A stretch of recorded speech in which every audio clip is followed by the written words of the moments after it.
I just finished one of the most well-written, gripping, delicious thrillers of all time, and that was The Seven Deaths of Evelyn Hardcastle by Stuart Turton.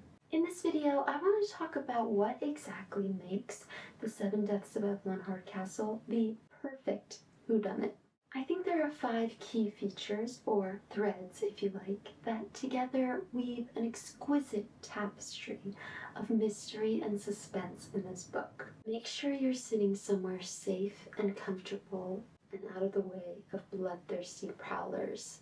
And let's get into it.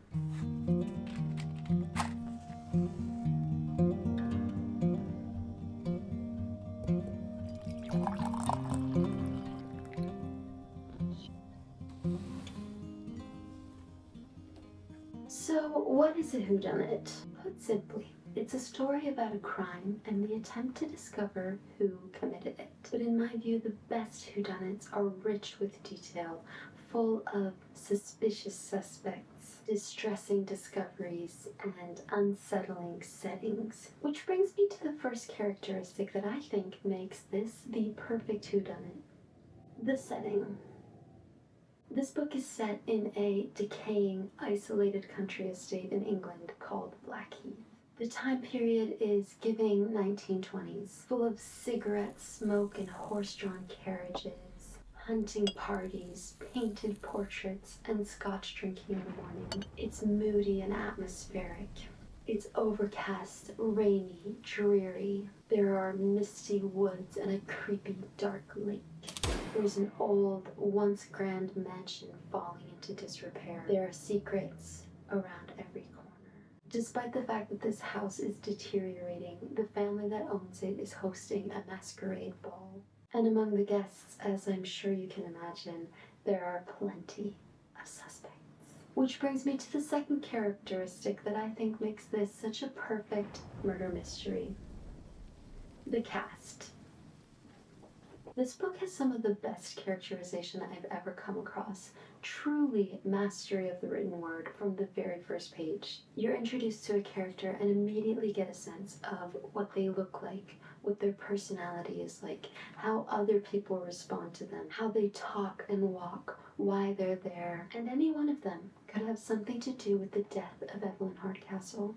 There are certainly enough quirks and creeps and crimes swirling around. It's up to us as the reader, alongside the protagonist, to figure out who we can trust and who is guilty before it's too late. But of course, cracking the case, as exciting and fun it's going to be, cozied up under a blanket and kicking your feet as the reader, it's not going to be easy. Because the third feature that makes this such an amazing whodunit is the scrumptious maze of twists and turns. Oh my. Obviously, I don't want to give anything away. In fact, you've probably heard too much already. I went into this completely blind. My partner Sean started reading it with his book club, and he was like, "This is sick so far, you gotta join." So I hopped right on that book wagon. No regrets. All I can say is that a good whodunit is not complete without a twist. And a great whodunit doesn't stop there. At certain sections, when I was sitting next to Sean, all I heard was, gasp! What? Gasp! I will say, I'm glad I read this in a book club because it would have been difficult otherwise to keep up with all the developments. And it was really useful to discuss things that were going on and theories with the rest of the group. I think without that, I might have gotten lost at points and I might have been a bit frustrated. That being said, I would have trusted this author to bring me back to understanding. I too gasped at many points throughout this novel, not least because of the fourth key characteristic that I want to discuss: cliffhangers. Let me tell you something. Let me tell you something. It's been what?